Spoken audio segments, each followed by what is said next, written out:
to accrue even though they're within the zoning board's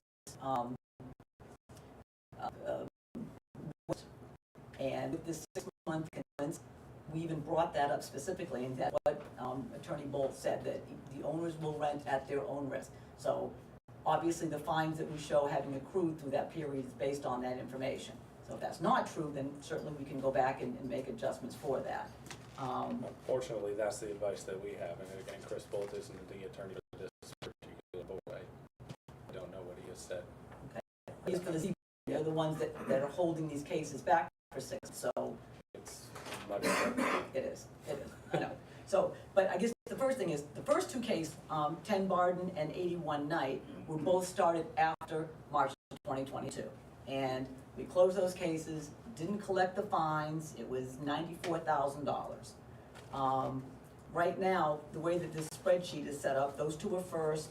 The next 3 properties under the blue heading are the ones that did file a lawsuit against the town. 13 Lucerne is the one that they're gonna use as a test case, and the other 2 are kind of on a hold. And they're the ones that all of a sudden, a week and a half ago or 2 weeks ago, their house is now on the market. And I believe once they sell the house. Which is on the market? 13 Lucerne. Okay. So they're the one they're the one that had a hearing on October 9th. And they're supposed to be sort of the test case for the other 2 under that blue heading. Because those are the 3 that have filed suit against the town. Do you happen to know by chance if that house is under contract yet? As far as we know, that particular one is not under contract. Is not? Is not under contract, but it is for sale. Okay. So again, if they sell, then they scoot down under the cloak of darkness and think that they're free and clear, and they shouldn't be. I have a feeling that the court case will continue regardless, and the court's not going to throw it away because they sold their Well, house. I think if they withdraw, if they sell the house, why do they want to continue to be involved in a court case? If they're, I can't believe that their entire legal bills are being subsidized by the Mount Washington Valley Rentals Group there. So if I think they're going to sell and get out of Dodge, just like the folks from 81 Knight. You know, they had a profitable STR, they got denied, they just said, I'm out of here, and they walked away from maybe not the whole 63,000, but certainly some of that, because they did continue to rent from the time they got the letter to the time that they appealed. And then the next group of properties, kind of under the green heading and the purple heading, those 8 properties, those are the ones that were continued at the request of Matt Johnson. The first 5 of them, under the green heading, are all ones that started after March of 2022. So they're all sitting there having a heyday because they're continuing to rent, even though they're in this continuation standpoint, but they all started after March of 2022. Now, 14 Jungfrau, I guess I don't know if they got cold feet, I'm not sure what the reason was, but they did sell. It was on the market and it closed on August 29th. So it's only been closed for a couple of weeks. I looked on the tax cards, it doesn't even show on the avatar that property is sold yet, but it hasn't been updated yet. So they were operating for 329 days under a cease and desist, and by virtue of selling, I believe that they've defaulted on their cases, that they aren't fighting the case and they're not trying to appeal, they're sold and it's done. So again, that could be a Cordell question, if there's any legal jurisdiction where the town could collect at least some of that fine, whether it be the legal funds or the days that they were renting when they were in between cease and desist order and their ZBA filing. Okay, and then 3 Grimsel, the next one, he's under contract. So he's been for sale, but he's now under contract. And that's been about a week and a half, I guess, that particular property's been under contract. So I guess we need, very strict, and I think that's something we kind of asked way in the beginning is, look, where's the process? Where's the flow chart? What happens next? I mean, how are we going to do this so there's consistency, so that there's no question about, favoritism or inconsistencies on how these things are managed? And if you let 2 go, the first 2, how do you justify being able to go after ones, subsequent ones? Well, I think ultimately the goal is compliance, so if they're going to sell and stop renting, that's what we're looking for. But you know what happens? What it does is it says, I can violate the ordinance for a year now, and when push comes to shove, I say, oh, I'm sorry, I won't do it again. most of these people, it's not their second home, it's a business and it's their short-term rental, they sell. But what happens when the guy that buys 81 night starts renting? We're just back in square one. Because there was never a fine, there was never a decision, they have no obligation to tell a new owner that they can't rent. So that's, all we're doing is just running around chasing our tails in a big circle. So my other question is, so when the 6 months is up with the ZBA, I know it's a ZBA hearing and a ZBA decision, but those 5 properties that started running a short-term rental after March of 2022 shouldn't be granted another 6 months continuance, or any continuance. So, So I don't know if there's any conversation that either Cordell can have with the ZBA, but stringing them along when we need clarification for that ordinance, and as John said, after March of 2022, they shouldn't be doing it. That there's no grandfathering, they're not asking for that, they never cited that in their appeal. So those ones should kind of be cut loose from that group, because pending what happens with the blue group there, if 13 Lucerne backs out, and then they're starting all over with one of the other 2. So this could be going on for 3 years. And I don't know the answer to this, maybe Linda could find out from Cordell. Lost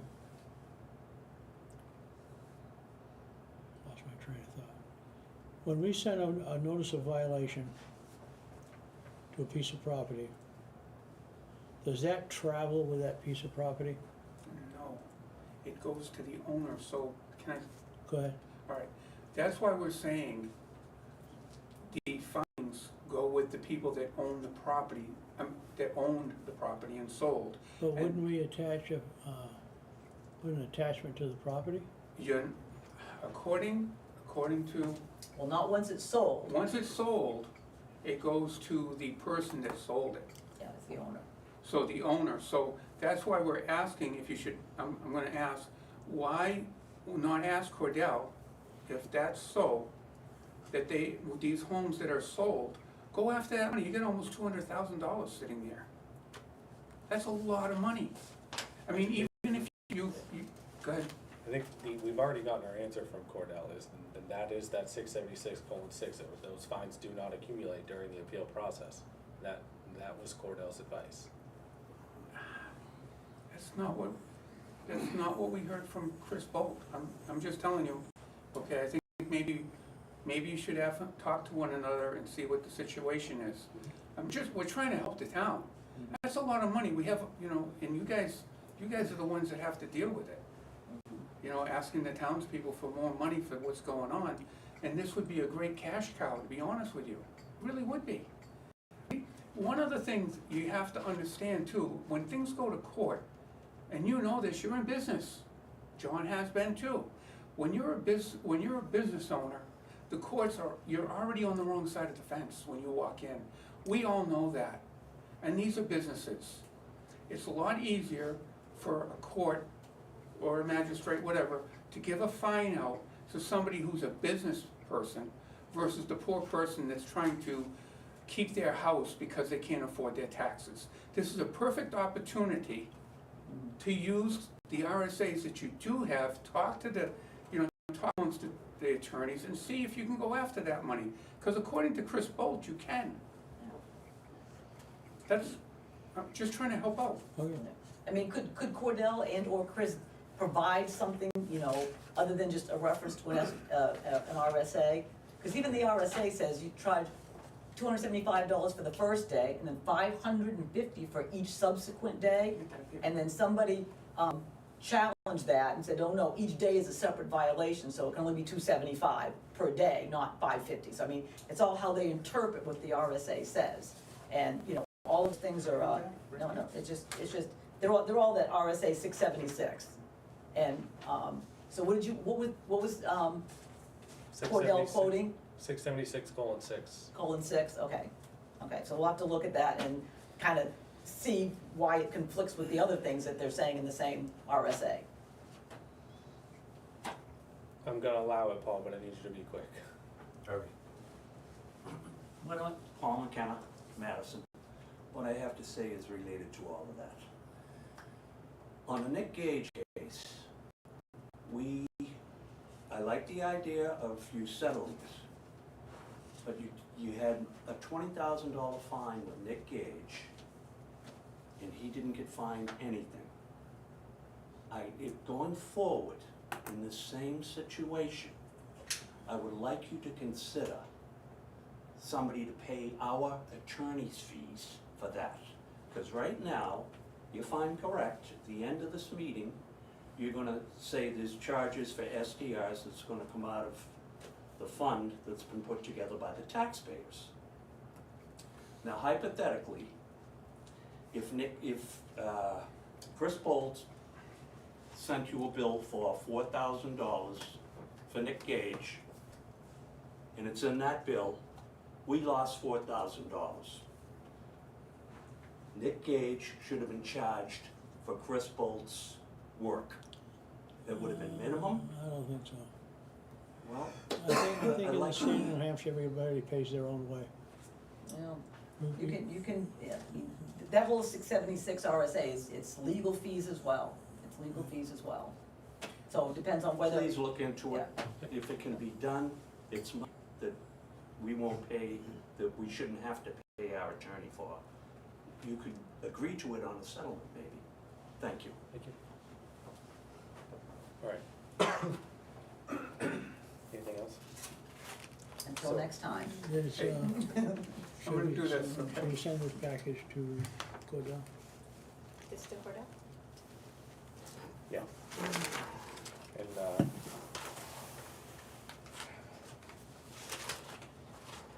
question about sending letters to those other three properties. My only concern is overwhelming the ZBA all over again, because if we send cease and desist letters now to those three properties, I don't know why I just closed that door. We're gonna end up having those properties, if they appeal, they're gonna be on the same docket as all of the other ones that No. continue to go back or right. No, I don't think so. It's a different entity. Sorry, I just, yeah, I get it. overwhelming the ZBA and Kate, most importantly. Same thing, Bill, just keep it quick. It's gonna be quick. Couple things that might help you out. Go to the November 2023 Zoning Board of Appeals minutes Mhm. and show those to Attorney Johnson. Because that, at that meeting, and Bill Lemstrom, I'm speaking on behalf of myself, even though I'm a member of the zoning board, but in there, Chris Bolt spent a considerable amount of time, probably a good half hour, going over with Attorney Johnson, who was representing the owners, on what was accruing fees. And he did quote 676-6.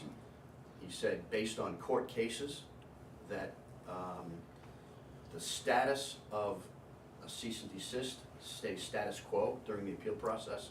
And since we issued C&D letters to the folks that were in front of the ZBA, status quo means the C&D letters are still in effect. So you might want to get that corrected. It's all out in the minutes. Okay. I lost my train of thought on the other item. With regards to attorney fees, you can charge to get your attorney fees. It's right in 676-16 and 17. It lays it out completely how you can go after and do that. And I think we did that. We collected for the property back over here. We got I'm like, not sure, the Baraki property? yeah, Veraki property. We know that we got about $14,000, and that included lawyers' fees. So there is a precedent set there with the town. And then finally, with regards to the zoning board even overwhelmed, we've only had 4 cases, including this one coming up tomorrow in 2024. So the zoning board is not really, I'm just concerned about timing, because these other cases, there's 10 other cases, I think are on continuance until November. Depending on how cease and desist goes and appeals go, they could end up on the same agenda. if I may interrupt, I'm thinking that in reality, the hearing is in November. It's gonna be 90 days after that, so you're looking well into January. I think those cases are probably gonna continue on. That would be the agreement, I would think. Thank you. You're welcome. All right. Next item, Mad TV, Hope Hutchinson, Teleview Support and Studio Improvements. Hello, Hope Hutchinson, Pit Road, Silver Lake.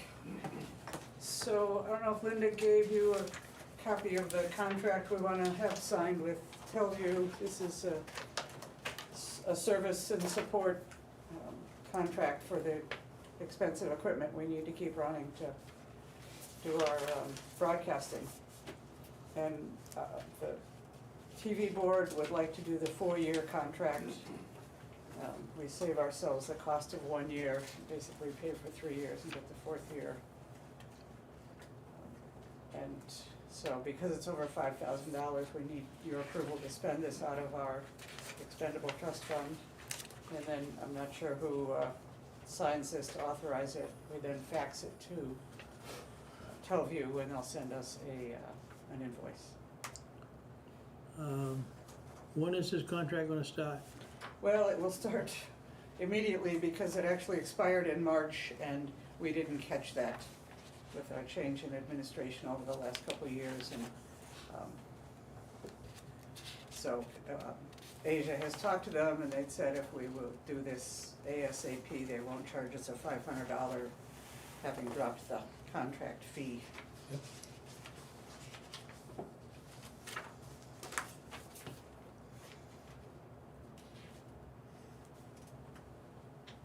There was a payment made on April 15th, 24. And that's what confused us. Asia can, Yeah, for 2,700.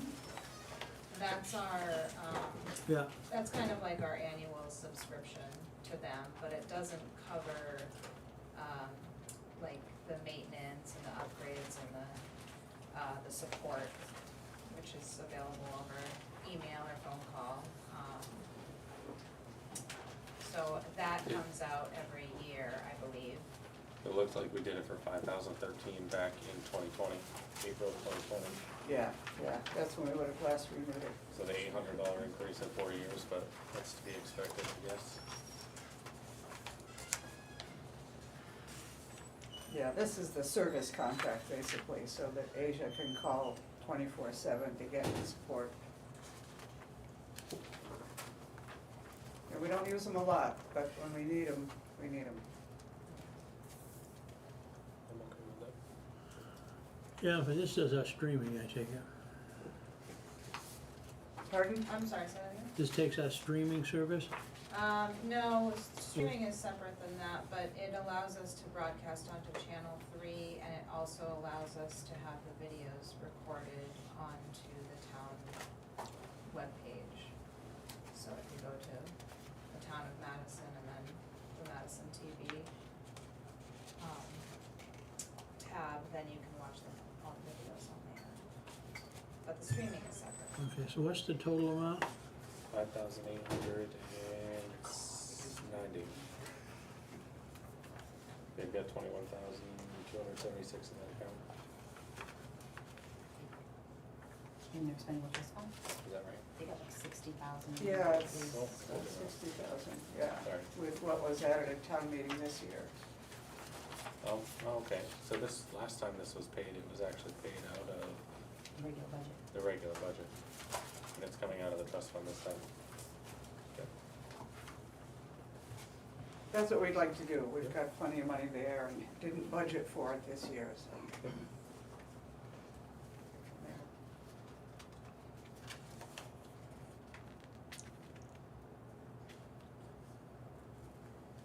Any other questions? I'm okay with it. I'm good with it. All right. Who wants the motion? I'll make the motion. Are you making a motion to sign the contract or to, because you will have to do a different form and everything with a copy of the invoice to be able to take it out of the expended trust fund tonight? I'm just, you know what I'm saying? Yeah. Do we need to sign the contract or do they need to sign the contract? You guys are the only ones Probably who should, can enter into a yeah, contract. Yep. So I'll make a motion that we sign the contract. I'll second. All in favor? Aye. And we'll make a motion that we sign the green sheet out of session to get them going. Or do you wanna wait? Well, if they want it, it would have to be a vote of you guys to take the money out of the expendable trust fund once you have the invoice and such, so I would We need to get the invoice. think we can We pay do. it in we could still pay it in 2 weeks, Yeah, if that's agreeable. yep. Um, So we just need the actual invoice, and we'll sign the contract, and then we'll write the check in 2 weeks. Okay. Aisha, do you think that's okay? We've already been a couple weeks since you got the okay to, I can check in, I mean, I Okay. told him, and I think he understands that there's a process, 'cause Okay, they deal okay. with a lot of town channels, so I'm sure most of them have all right. forwarded to you. Since they want us to fax it, I assume the invoice will come back pretty quickly. Yep. Okay. You have the contract there? I only have, well, yeah, I have a copy of the email, that's what I have. And that was all I was sent as well, so if I sent that to you, Linda, I would just send the same thing again, so.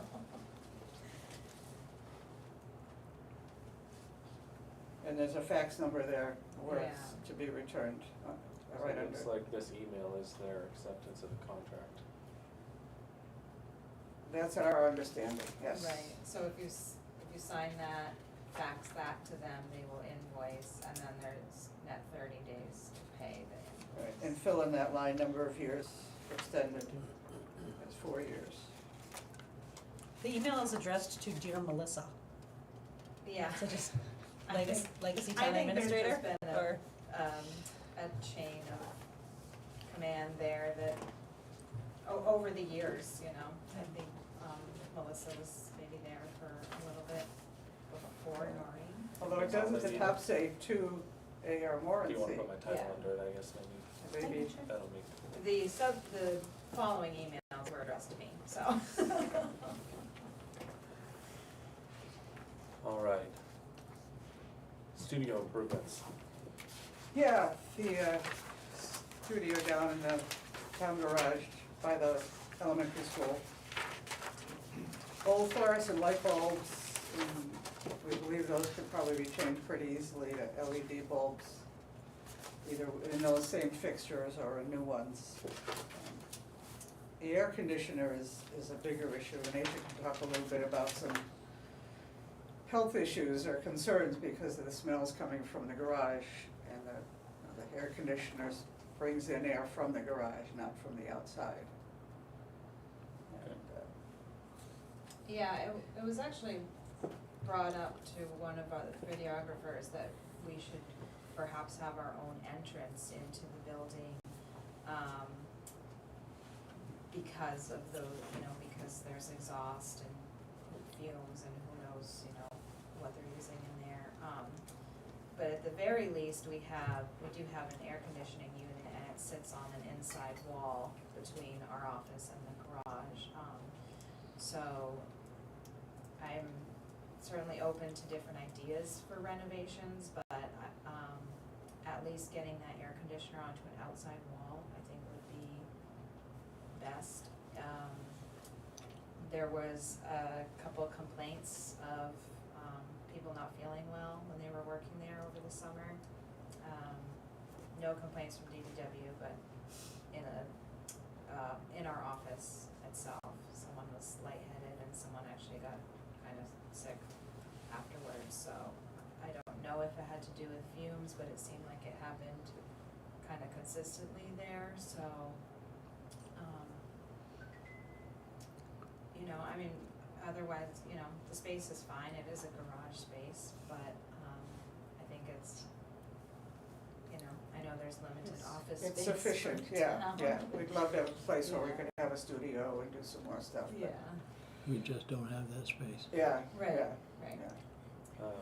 But, so the biggest priority is just making it safe in there, that if we are working in there for hours at a time, no one is being exposed to poor air quality. Well, I figure if we're gonna do something, we might as well do it in one shot, as opposed to piecemealing it, move the door, change the alarm system has to get changed, I think- move the AC. The door needs to be put out to bid anyway. I don't think any of our guys are gonna have time to get it done. No, So if we put the door out to bid, might as well do the rest you of it. might as well have the same person take care of moving the air conditioner and putting up shelves. Sure, I'm right. sure we could find somebody to do it all. Yeah, Yeah, I wasn't sure of the process, since it is a town building, I didn't know if it had to be put out to bid or, Yeah, it should be, wow. That's all. depends on the amount, it's usually triggered by a $10,000 bill. And in today's market, it's gonna be 10 grand, I can almost tell you that. Put your hand up, you can do it. and, We can budget. and the board is, the non-TV board's okay with this coming out of our expendable trust fund, Yeah, so it wouldn't come out of taxpayer yeah. money. We appreciate it. Yeah, no. Yeah, I would put it out to bid. So what's the next step? What do we do? Can somebody from DPW help us write up whatever needs to be, so that, you know, they can go out to bid? Maybe Dave can stop down. What's that? Maybe Dave can stop down, help him put together a proposal or what we're gonna put out to bid. Yeah, we need to have a proposal kind of drawn up so that whoever's bidding on it is bidding on the same package. Right.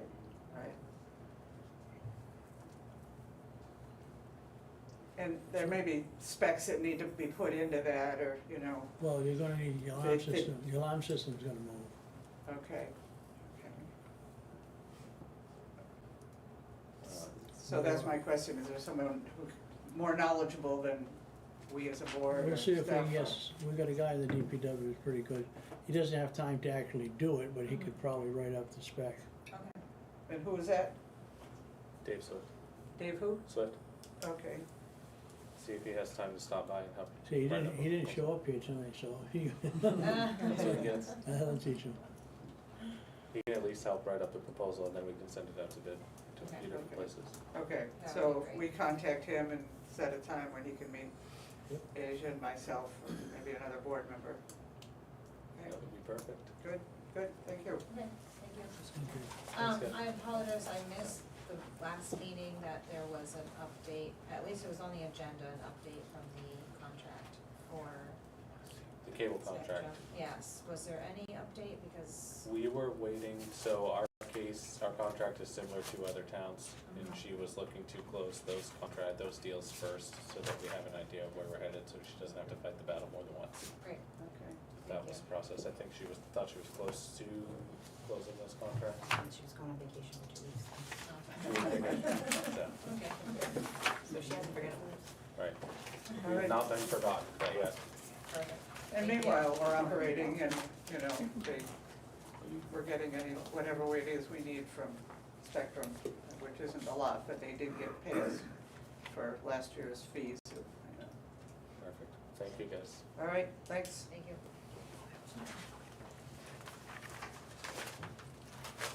Paul King. Preambulation. Hi, I'm Paul King, I'm a surveyor from Tamworth, and towns are required to perambulate their town lines every 7 years. No towns ever do it within every 7 years, but it's something that's should always be done. Back in 2009, I did the town line between Tamworth and Madison for both selectmen, working for both selectmen. I remember. Oh, good. I remember. Basically, a perambulation, you walk the lines, you document the town bounds that you find along the way, take appropriate survey measurements, and blaze and paint where appropriate. So it hasn't been done for a long time, it really needs to be done again. Amy Carter is a librarian in Tamworth, and she was talking with some people from Switzerland, and they were describing how people in Switzerland once a year walk the perimeter of their villages. Well, obviously their villages are small and compact and you can do that, but all the people would kind of get together and do it. She thought it'd be a wonderful thing if we did that in Tamworth. So I kind of talked with her, explained what a perambulation was, and suggested that, you know, if she wanted to do it, we could start with Madison, which hasn't been done in a while, and kind of through her position at the library, through the Madison Library and the Tamworth Exchange and the Madison Boulder, invite any citizens who wants to come along. I would think start with the Madison line, the southern part along Secocas Pines and Skiing Beach and Carved and Bark. It's flat, it's well documented. It'd be easy, it'd be a good sense of if this works or not. Basically, I don't know if you've seen perambulation reports, but that's kind of the finished paper product type of thing. And if we did it this fall, we would probably wait till after Columbus Day, after the leaves are gone. It's much easier being out there. And since it's kind of a civic type of thing, I wouldn't charge. And I would kind of coordinate all the perambulation aspects of it. I love when people don't charge. So if this is something that interests you, we'll talk with Tamworth and see if it interests them and make a schedule for it. I'm good with that. Yeah, I think, I'd like to mention it to the rec committee, maybe they can help advertise it for you. That'd be great.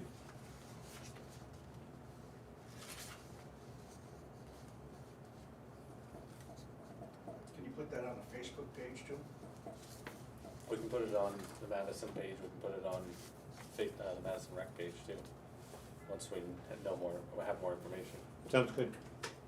But yeah, I'm good with it. Thank you. Okay, thank you very much for your time. Thank you. See ya.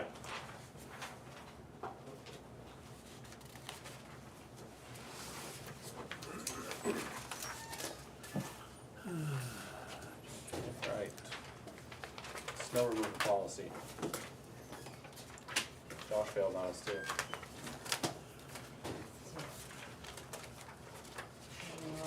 Just a few changes, drivers, a couple of numbers. So, I noticed, oh, sorry. no, go ahead, you're good. On 1, 2, 3, 4, 5th page, Which page? C. The second to last page, is that faster? Mhm. A transportation attendant will now be responsible for plowing the transfer station. That's pretty much how it's been done anyway, is my understanding, the plow with the loader, backhoe, whatever's up there. Yeah, he's got a snow pusher up there. This is just a matter of changing the wording so that it reflects what's actually happening. Okay. And then that, We do call for salt. Yep. Occasionally, we have our own, and sand if we really need it. and then that's just not listed as well in the appendix of the trucks and routes, it's just. It's, in the trucks and routes, it's on the, parking lot portion. It was removed. Yeah, Oh. I did that because I figured it was taken care of in that section. Okay. But I can put, if you want it back, I can put it back. I mean, I think it's clear over here. I think the trucks and routes portion of it is because it's DPW employees that are doing it. They're all the same nature. I don't have a problem with the way it's written now, but Bill, if you want it changed, we can change it. Nope, I just wanted to clarify, that's all. So it looks like changing of the wording, saying that we're screening our own sand, a decrease in the tons of salt that we're using, and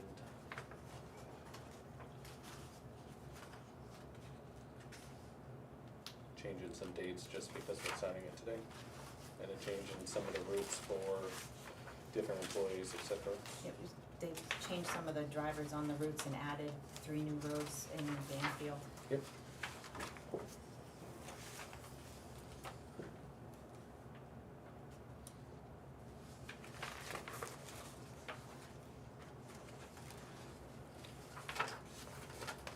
Where did those get added?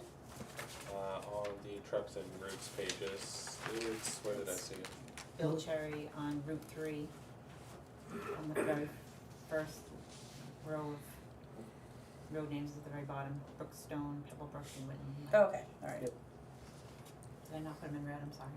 No, they're there. Yeah, they're just not red, yeah. Oh, yeah, they're not red. Yeah, okay, thank you.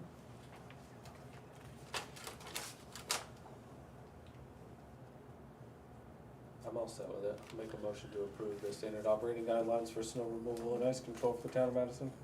I'll second that. All in favor? Aye. Winter's coming. Quicker than I'd like to admit. Do you have a clean copy of that? You too? Put I'm just putting, Yep, signature items. sure. All right. Modoc Hill Road culvert. I don't know if either of you have had a chance to look at this, but we raised and appropriated $40,000 and the bill came to $90,000.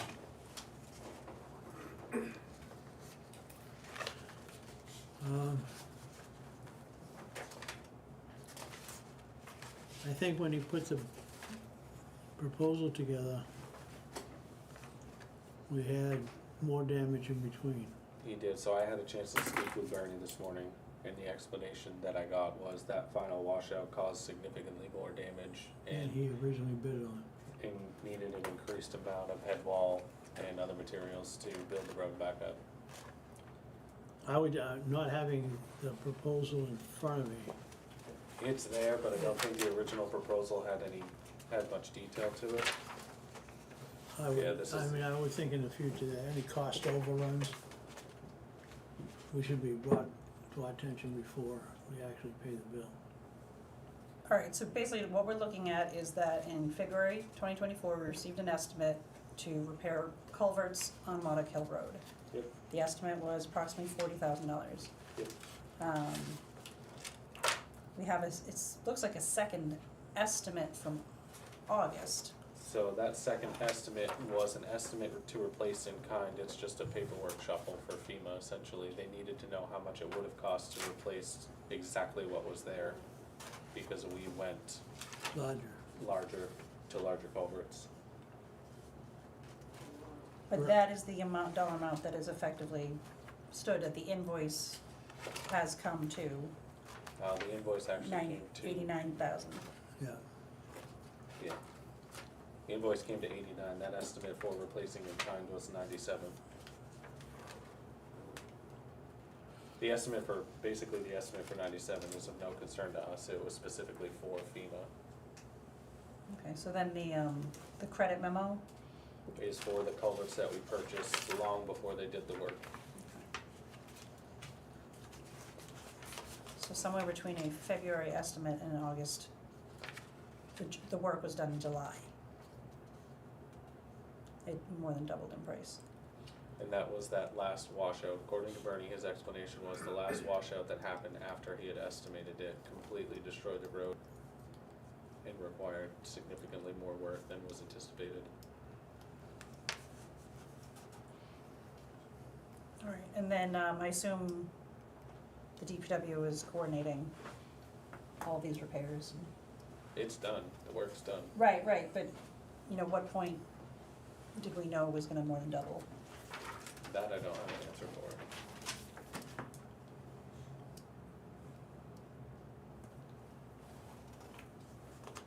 And were these funds coming out of the warrant article for Modoc Hill, or are these part of the FEMA funds, or what?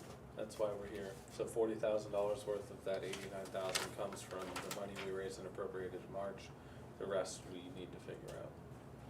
We will get reimbursed for 75% of it from FEMA more than likely, but we need to pay for it now. yeah.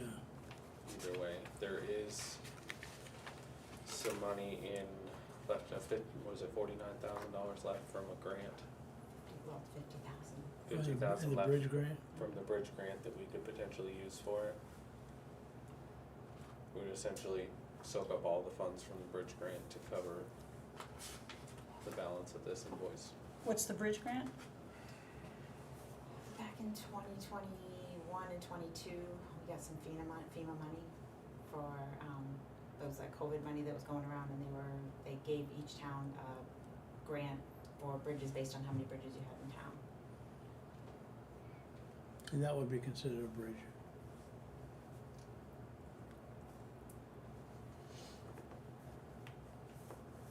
Are there any particular guidelines that we have to meet to expend the money? No, it was a grant. Yeah, It's It had to be just- used on a bridge. It's very similar to, like the block grant, the highway block grant that we get, similar thing, but it was bridges versus roads. So this is sitting somewhere, we have to apply for it, or how? No, we have it, we Okay. got the checks 2 years ago, and it's been sitting there. Okay. The topper to all that is DPW had plans to use some of that money to replace guardrails. And they've done a few. They have some more that they wanted to do out of that bridge money, but This is more important. this is right in front of us and needs to get paid. So potentially, if there's money left over at the end of the year, we can change where the money comes from, so that we're not stealing all the money from the grant and still do the guardrails next year. But I think we need to plan on paying it out of there for now. Yeah, you gotta pay this guy right now.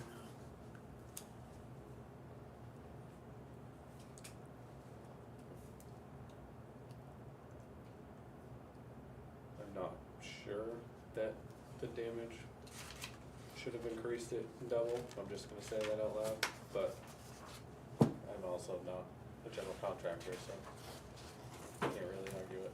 Has Josh had a chance to sit down with them and go through this?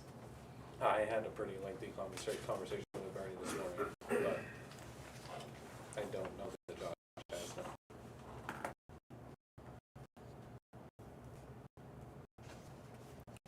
Or someone with someone from the highway department to go through this and make sure everything jives and is in alignment with their expectations as to what the additional costs would be.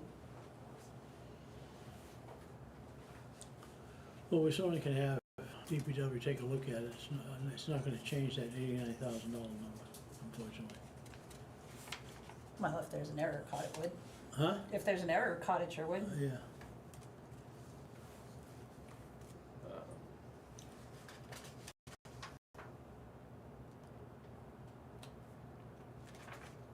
Well, after Josh takes a look at it, are we in agreement that it comes from the grant money? I'm in agreement with that. Really? Yeah, if it qualifies as a grant, and it's definitely a priority to get this taken care of or paid for. Alright, so can you hold that check until Josh takes a look at this and agrees with what is.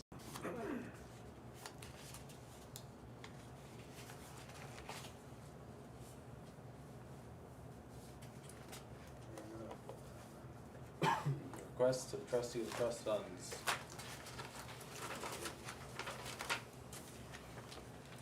This is a request for $8,861.82 out of the short-term rental ETF to pay for some of our legal expenses that have accrued this year.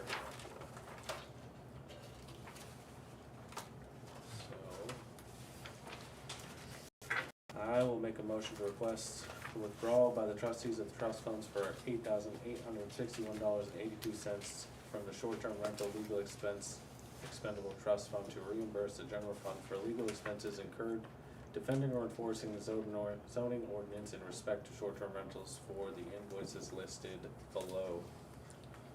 I got a question, Linda. These are not all short-term rental bills. No, I think the total at the top of the page, Oh, okay, Yeah. I'm sorry, I Oh, was yeah. reading that's down. how much of that page will be. Oh, okay, I got it. For I each- got it. Yeah, both Cordell and Chris, called them out.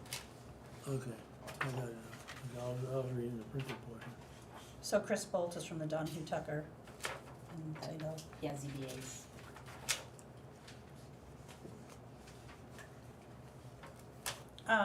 Was the intent of the warrant article to pay for both ZBA and Town of Madison STR fees? Didn't say, actually, the wording of the article is, it was just read with the incurred and defending, and I did ask Cordell if that would be okay to pay those things, and he said, yeah, he felt that it fell in the way that the warrant article was written. Okay, You got a motion on the floor? I have made the motion. Second. All those in favor? Aye. Aye.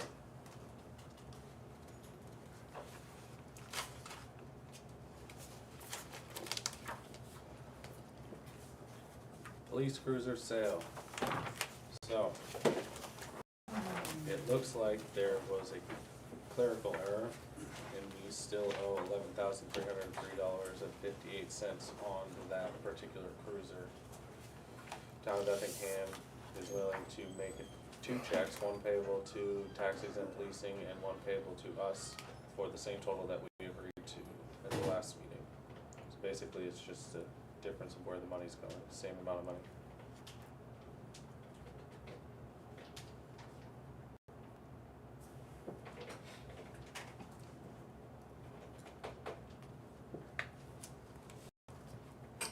So we still owed $11,000 on the vehicle. Yep.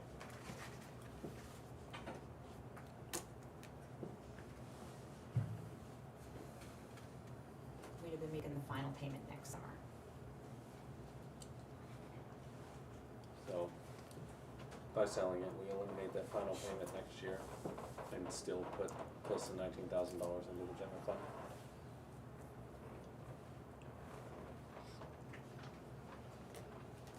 Got it.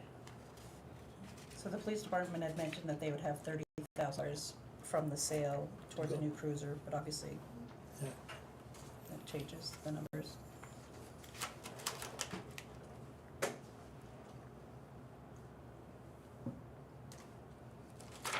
Reduces that to 18,696.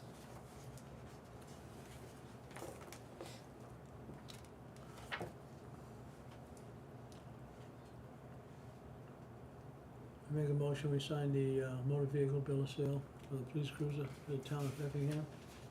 I'll second that motion. All in favor? Aye. Aye.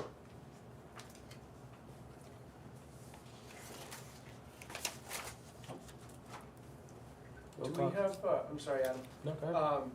is it possible, I have the Effingham Fire Chief here now, and I've already delayed him this process for 2 weeks. Is it possible that we could get this signed now in the meeting, or Yeah. if it's convenient, just so I can finalize that sale with him and get him on his way? He can stay. It's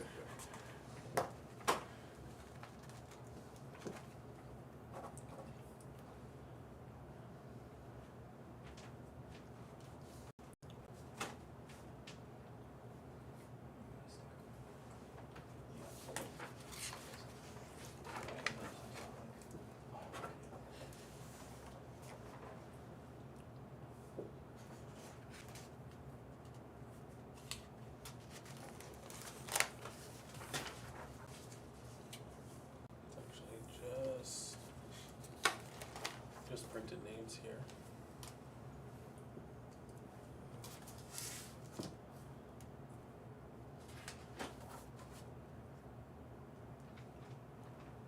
So it doesn't specify the actual number of miles on the odometer disclosure statement? I thought it was. Yeah, and I don't even think the disclosure, I don't, that's just something that was added to this particular cookie cutter I off of the, really the actual, what matters is what's put on the title once we transfer it, but We're there's looking no for objections mileage, to- is 32,000? yeah, it's just over 32,000 right now. Yeah. I think I have it on the bill of sale, 32,787, Yeah, and we can fill in the blanks on the odometer disclosure if we have to later. Yeah, it's just been signed with no number in there, so we probably wanna put a number in there. Should be the same number that's on the front page of the bill of sale. Sorry, John. I'm gonna shove it in your face. that's all right.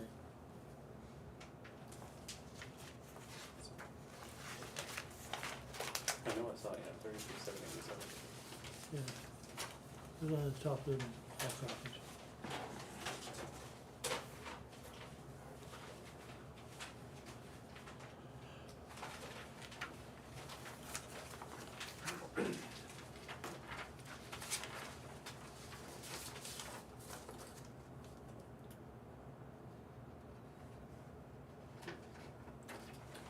make sure we retain a copy of it.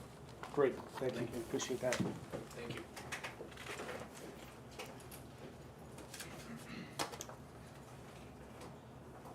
Wilcox and Barton. So it looks like we got a letter from DES saying they agreed with Wilcox and Barton.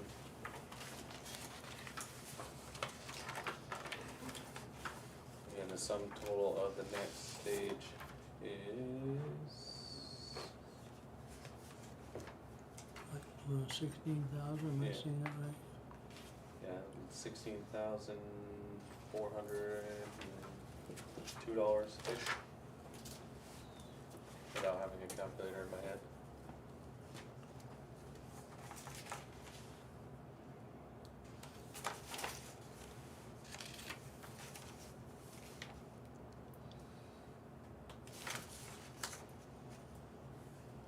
Which I think is pretty close to the $15,000 estimate he gave us last time he was here.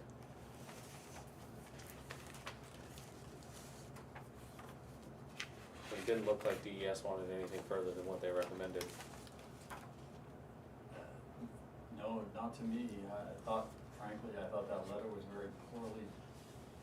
I expected an itemized list of a regimented, do From- this, do this, do this, do this. From DES, you're saying? Yeah, Yeah. it was, I agree with your interpretation, that's how I read it, but it didn't specifically even say we recommend their course of action, or Right. we agree with that. It was very loose. Yeah. But having spoke with several different people from DES on the phone, that's very clearly what they meant to say. Well, it says they concur with Wilcox and Barton's recommendations for the installation of the water treatment system for the water supply at the site and additional investigation to evaluate seasonality and the extent of PFAS contamination. So it just sounds like they're on board Right, with. but there were two steps to the further investigation, and I would have expected some specificity. I mean, obviously, we're gonna do another round of tests on our well. Right. It doesn't specifically say we gotta go outside, but we do. Right. But it doesn't say, I guess I was expecting a perimeter from them and Yeah. stuff like that, and it just wasn't the specificity I expected with the level of severity of what we're dealing with. But in any event, I think it was extremely longer than it needed to be, but. yeah, it's just gonna get us, that doesn't address any, like, we have to install a system Yep. on our well, that's not in that amount of money. It's gonna be an additional $5,000 to $7,000 based on the estimates provided. I did reach out to, the town manager in Stratham, which is dealing with this very similar issue, and they're similar in nature to the town of Madison. They don't have rural water, municipal water, or anything like that, so I'm trying to set up a time when we can talk at length as far as the steps that he took. Are they further down the road, so to speak, than we are? Yeah, oh yeah, they're 5 years into it.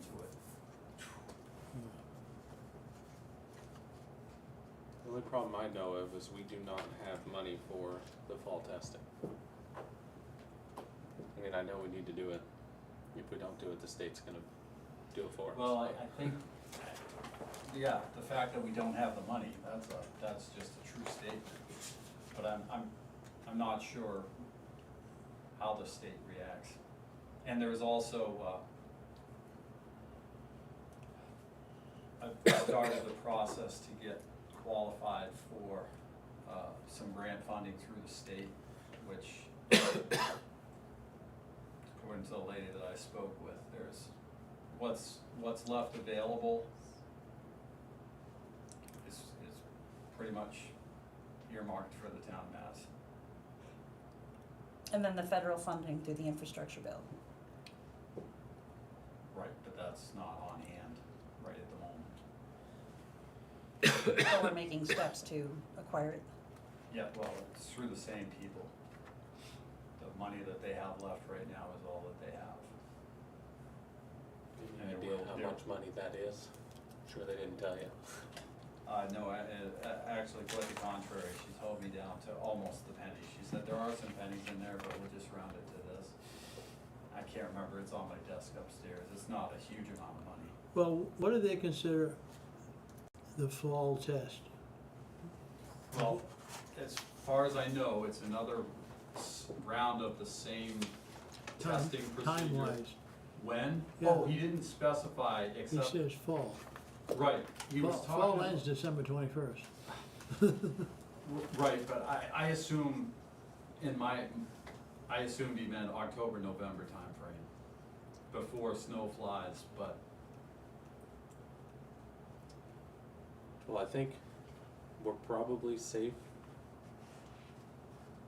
to sign off on this and get billed for the $5,000 fall testing. And then we'll need a warrant article for the spring event, which I assume the 14 wells within 500 feet won't take place until the spring. I'm sure we can ask them to wait so that all we I can know use- is that there's a process that they need to go through some administration of sending out some correspondence to the owners, cause whatever happens, they need permission and Right. everything's gonna be voluntary. But they can refuse, so, and they've gone through this process before, so they'll send out some letters saying what's happened. You know, they're doing some, whatever, perimeter testing around an affected well, and if you would consent to a test, then they'll come do it at no cost to them, and, cause then the other piece is, when and if we find anything else, we gotta be prepared to provide drinking water for a period of time and a treatment system on that well as well. This is just like a spider web almost.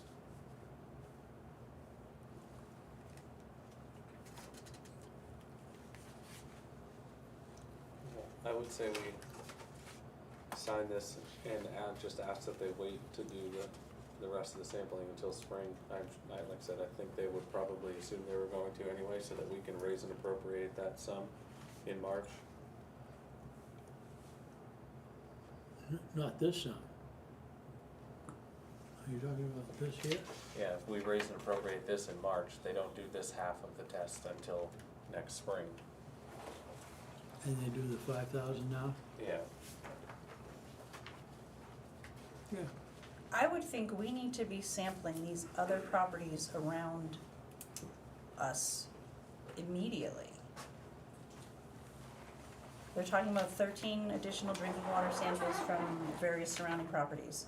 I don't disagree, but we don't have the money.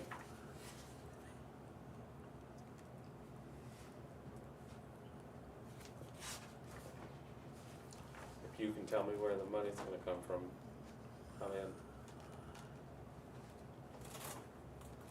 I know that the grant funding and stuff like that is available, but there's red tape all over that kind of stuff, and we're not gonna see it immediately. And additionally, it's a difficult situation that we're in. First and foremost, I'm not being argumentative whatsoever, but that's nowhere near the end of what we're gonna have to pay.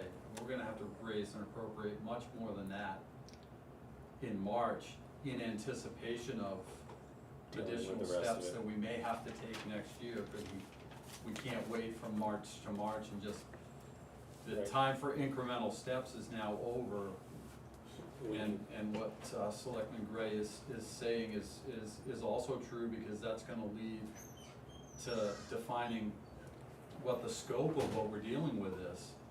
And the sooner we can do that, the better, so that we can be prepared. Cause within the next year, we gotta take the next step, however broad that step may be. Right. And it's just, there's just no easy way of getting there. This testing will go on for decades. Well, Down with, because it is at the transfer station. No. And we're not dealing with this kind of stuff. Right, and the thing is they're gonna, I mean, you said it in a previous meeting, not that, it's not nefarious, but as they change the scope of the standards at DES for what's acceptable in drinking water, it's, to use the phrase, moving the goalpost, we're always gonna, maybe they don't change the numbers, but they're gonna change the chemicals that you have to test for. So now we're gonna have to test for different things. And it's just, everything that I know right now, learning as we go, at a minimum, we're in this for 5 years. Yeah. Because that's the effective measurement of the data that they have for the treatment systems that they prescribe. And then what changes from there in that 5-year period is, no doubt, you're close to right, John, but thinking positively, if the treatment systems that DES prescribes, if we install them and they work as they're intended, yes, we're still gonna have to test them to make sure that they're working so that filters can be changed when they need to be. Yeah, that's why I say it's gonna go on. We're pretty much gonna be in this for, they call them forever chemicals, so it's gonna be an expense. So the next 2 steps that are being called for is a testing of 5 more samplings of the wells in the immediate vicinity, and then 14 samplings of other wells, including nearby properties. And according to the DES letter, we need to send them within 60 days our schedule of this testing. That will occur as soon as you sign this document committing to an extension of our relationship with Wilcox and Barton, and then they will put that testing in their schedule. That's when they'll be able to determine when it's gonna happen. And just to clarify, it's 1 round of testing in the test wells that they installed. Another sample from our well, so there'd be a total of 6 on town property. And then the secondary is surrounding properties. Yep. For the safety of people drinking the water of wells within 500 feet, we need to do that. It's $11,000, we need to find the money to do that. This is a matter of safety. This is people drinking water that they may not know is contaminated. Fingers crossed it's not. Likelihood is, given the numbers in the wells on town property, they are. But that's $11,000. Yeah. The total here is 16. Yep. Well, we're at 71. Does that include sinking the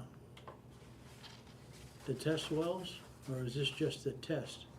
No, this is just a test. The test wells they've been in since this spring. But not at the surrounding properties?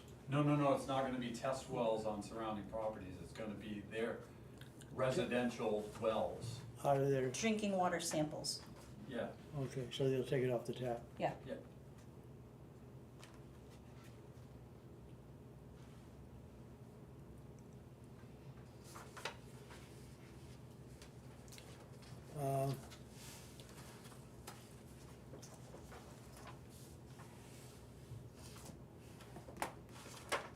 I'm for testing the whole thing. We have to. It's only $16,000, whatever, 15,000. Let's find it. We'll do it. We'll find the money. I'll make a motion that we engage Wilcox and Barton for the next round of testing based on their current proposal. Second. All in favor? Aye. Aye.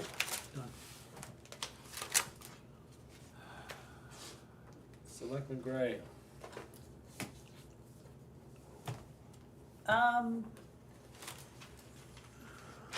Quick visit back to the CIP conversation. It kind of went off the rails a little bit. It's gone down a little bit of a bizarre road because we have volunteers offering to help with a task that other groups have said, we're done with it for now. So we have a group of volunteers who are already members and approved volunteers of committees in this town offering to help. And there was very strange pushback about, it's not them, not their job, not their purview, they can't touch it. But going back in the history of the CIP, we had a CIP committee that included members of the budget committee. At the time, Mike, you were a selectman and you were chair of that committee, that included members of the budget committee. John, you ran the helm for a little bit too. Yeah. So I think instead of throwing up roadblocks, we should say, thank God somebody wants to take this beast on and help with it. What are the roadblocks? Saying that the budget committee can't touch it and shouldn't be involved with it. And then, the comment, about, that you had made about, if their intentions are good with the CIP, implying that people would wanna get involved with the CIP under anything other than good intentions, was very I don't strangely know what statement phrased. you're referring to, but okay, Yeah. that's fine. Yeah, it was just kind of a side toss about questioning the intentions of the people looking to do a CIP. Nobody wants it, it's a beast of a document, we have people who are like, okay, let's just do it, let's not have another greater issue, let's not have another, police cruiser hit, let's make it all in the CP, let's deal with it, let's plan it, and we have people willing to do it, so, And I think at the last meeting I said that let these people get together and do it, and if we decide to, we put it on the warrant and create a committee next year. I think that was my proposal. with a little bit of shade thrown, so, it's just, That's what I want to do. get out there. You don't have to. So yeah, I'm appreciative that people actually wanna tackle it, and I will let folks know. And again, if you're the member of the planning board, so if whatever they want, it is their document, and people are just looking to help put it together, so. As of right now, I don't think there are any members of the planning board that have time to devote to it. I did bring it up at the last meeting, and I didn't get any pushback, but they were happy that somebody was doing it. Okay. That's all I got. Mr. Ruda?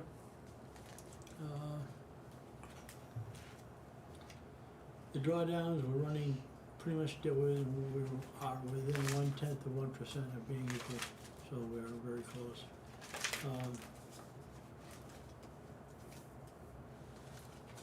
Transfer station in the last 2 weeks has taken over $2,500 in. It has finally slowed down, thank goodness. It was a very difficult summer, and we've been shorthanded. Still running. As of this last week, we have taken in $52,615, as opposed to $51,348, about a 3% increase. And that's it for the transfer station. Alright, Heather couldn't be here, but first soccer game is this Thursday. I believe the first field hockey game is on the 24th. Town of Ospey Recreation has generously donated their older field hockey goals. They need a little bit of love, but they should work great. I've asked Josh to have a couple of the guys replace the boards on the bottom. He said he'd get it done before the game. We're gonna need some help lining the field hockey field. Assume Mr. Brooks will help me again. When? Dad, I gotta figure out what the dimensions are too. I don't have that offhand, so I'll get together with you and we'll figure out any of time. Game's not till the 24th, so sometime between now and the 24th. Oh, just 7 days? No problem. Actually, I don't know if that's a home or away game, so I know it must be, because she asked to have the goals done before then, so. So yeah, sometime the next 7 days, if you wouldn't mind, Mike. Sure, let me know. And I did want to mention that Linda has put up the DPW report on the website for town to view. So the report that we get from Josh every 2 weeks about what they've done is now available on the website for people to see. He's not here tonight. I don't know where the new grader is. Last I heard it was in Vermont, Yeah, getting fitted up. I have not heard. I know they reached out yesterday for an answer, and they hadn't heard back yesterday, so I don't know if they got the information or not. Yeah, we need it, the dirt roads are, nothing you can do without a grader, but hopefully we get it soon.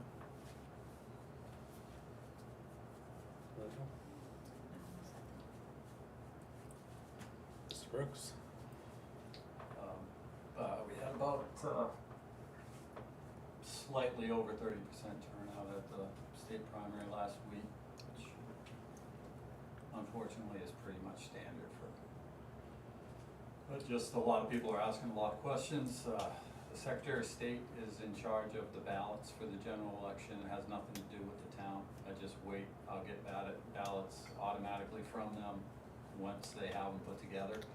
I've not heard of anything. I don't believe there were any recounts within our districts locally. I haven't had time to look around the state, haven't heard anything on WMUR, so as far as I know, they're just tabulating everything, getting the ballots together, but they have to do them for every representative district within the state in their different ballots. So it takes time, but I do anticipate getting them in the first or second week of October. So for all the people getting ready to fly south for the winter, I've told them, and I'm saying for the camera, that if you come in that first week of October, hopefully I have the ballots. You can request your absentee ballots, pick them up, vote right here before you leave, and hand them back so you don't have to worry about them getting lost in the mail. We did have in the primary 12 absentee ballots that didn't get returned in time, and I still haven't gotten 11 of them back. I just got one yesterday. And we're not like the state, the law in New Hampshire is what it is. The polls do not stay open after they close. You have to get your ballot in before the polls close on election day. I know there are some states that have grace periods, but New Hampshire isn't one of them.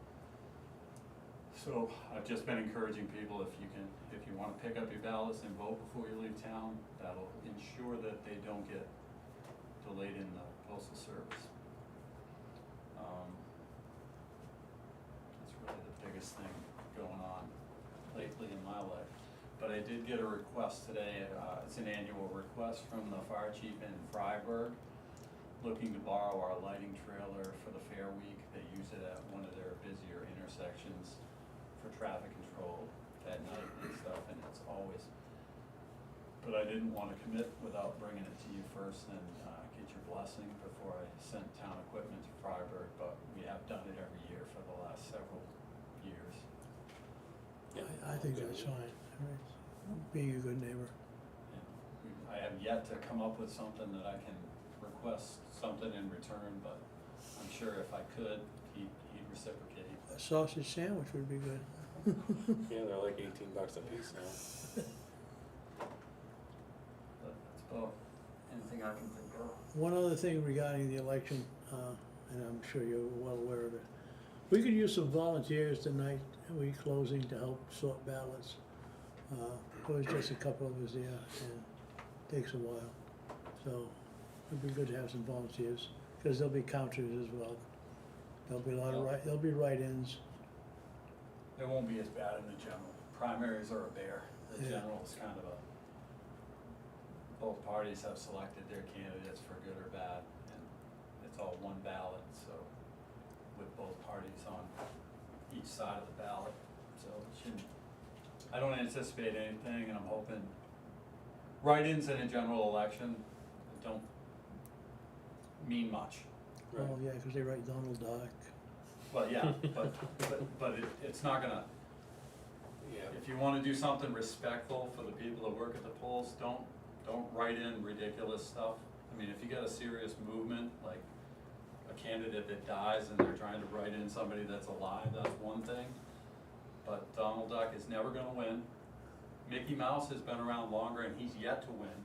Harambe definitely didn't win last time I counted. Yeah, I mean, like I say, I don't anticipate anything crazy. That's The all. primaries, the tabulation of 11 different categories, I think, of things that we have to sort statistics for the political parties. You don't have that in the general, thankfully. It should be pretty smooth. I'm not gonna say, I think the turnout should be much higher, hopefully. Yeah, I'm sure it will. And so, yeah,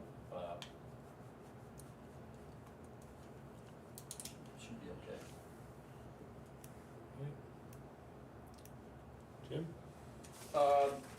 Boats out of the water, DPW pulled the swim lines with it the other day, offered to take it out for us. Dave's gonna get it all winterized, shrink wrapped. And we'll store it probably out back again, next to the sand piles with the rest of the equipment out there. We'll be participating in DWI saturation patrols this weekend, so we'll have extra officers on the road, predominantly targeting DWIs, but we'll stop for anything. License plate lights, tail lights, headlights, speed, distracted driving, stop signs, and we hope to be successful in deterring that behavior. Is that a one-day event or multi? It's all weekend, so the New Hampshire Highway Safety kind of targets different counties throughout the year.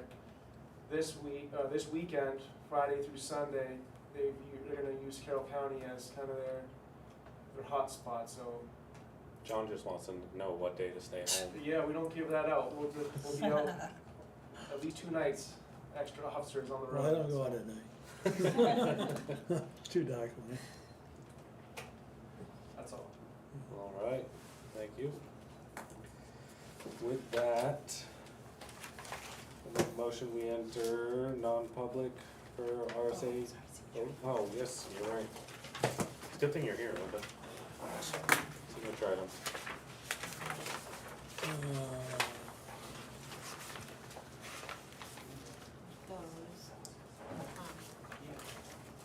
I brought back this Northledge Technology one. Yeah, Just got yeah, yeah, sorry, didn't have time to be helpful, so Yeah. instead I just ended up being unhelpful and holding it up, so, sorry.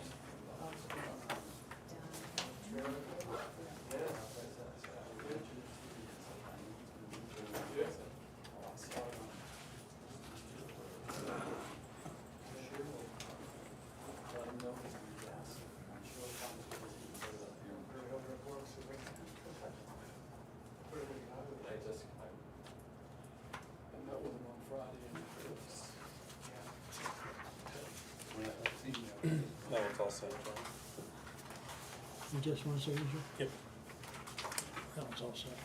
You?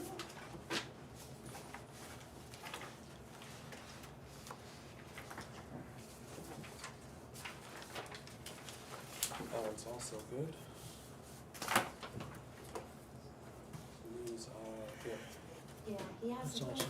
we asked for him to do a background check, but he hasn't called us to set that up yet. Okay, I'll see him tomorrow and I will. Hey, if you just give us a call, we can do it on the phone. Yep. Is that one of the fall coaches? Yeah.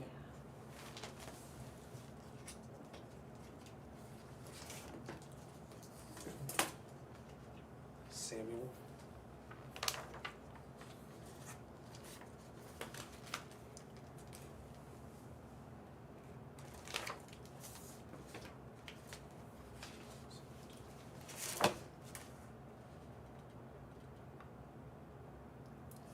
These don't say what position, though, do they? Just volunteer. Yeah, no. Should, I don't know, maybe, Is that for rec?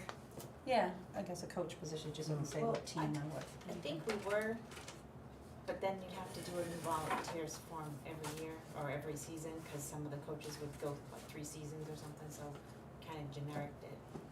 No worries. And it covers us for insurance, that's what's the important part, that's what we're really doing it for, so. Alright, now I'll do it. I make a motion, we enter non-public session per RSA 91-A:3, Roman numeral 2.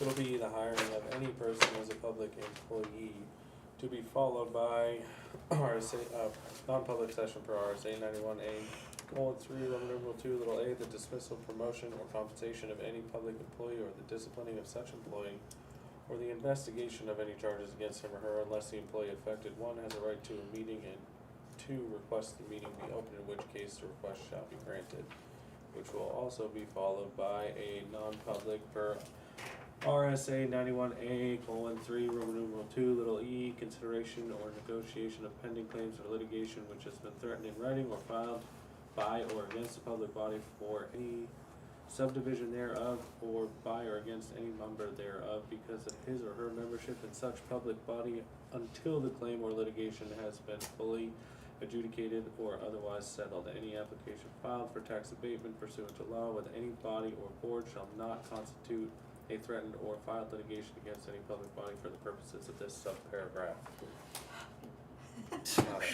Roll call vote. John, aye. Joy, I. Adam, aye. Thank you.